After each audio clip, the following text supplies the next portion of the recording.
এই চুলগুলো ছিল আমার অনেক যত্নের এবং শখের। সেই চুলকে আমি ফেলে দিয়ে আমি আজকে থেকে শপথ করলাম জীবনে আর কোনোদিন প্রেম করব না, কোনো নারীর মোহে পড়ব না। চুল কাটা উদ্বোধন।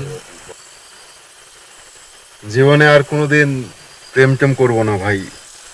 আমি শখ জ্ঞানে নিজের ইচ্ছাতে আমি আজকে আমার মাথার চুল নাড়ু করতেছি। আমি আজকে থেকে আমার প্রেমের ভেতরে যাব না, কোনো নারীর ছলনায় আমি আর পড়ব না, কোনো নারীর মিথ্যা প্রেমে, মিথ্যা আশ্বাসে কারোই প্রেমে পড়ব না। এই আমি প্রেম থেকে নিজেকে বিরত রাখতেছি। প্রেমের সঙ্গে আমার বিচ্ছেদ সৃষ্টি হয়েছে। প্রেম আমার জীবনে আর থাকবে না, এই কথাটি আমি মন থেকে এবং সিরিয়াসলি বললাম। সেইটা প্রমাণ করার জন্যই আমি মাথার চুলগুলো আজকে সব ফেলে দিলাম। বিয়ের আগে কোনো প্রেম কিংবা কোনো নারী সঙ্গতা আমাকে আর স্পর্শ করতে পারবে না।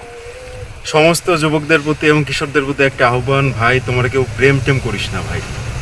নারী মানুষের প্রেম, নারী মানুষের ভালোবাসা, এগুলো মানে একটা ছলনা, একটা মিথ্যে মোহ। ভাই আপনারা সবাই প্রেম থেকে দূরে আসুন। প্রেম মানে একটা মোহ ভাই, প্রেম মানেই নারীর ছলনা। এই চুলগুলো ছিল আমার অনেক যত্নের এবং শখের। সেই চুলকে আমি ফেলে দিয়ে আমি আজকে থেকে শপথ করলাম জীবনে আর কোনোদিন প্রেম করব না, কোনো নারীর মোহে পড়ব না। প্রেম বয়কট।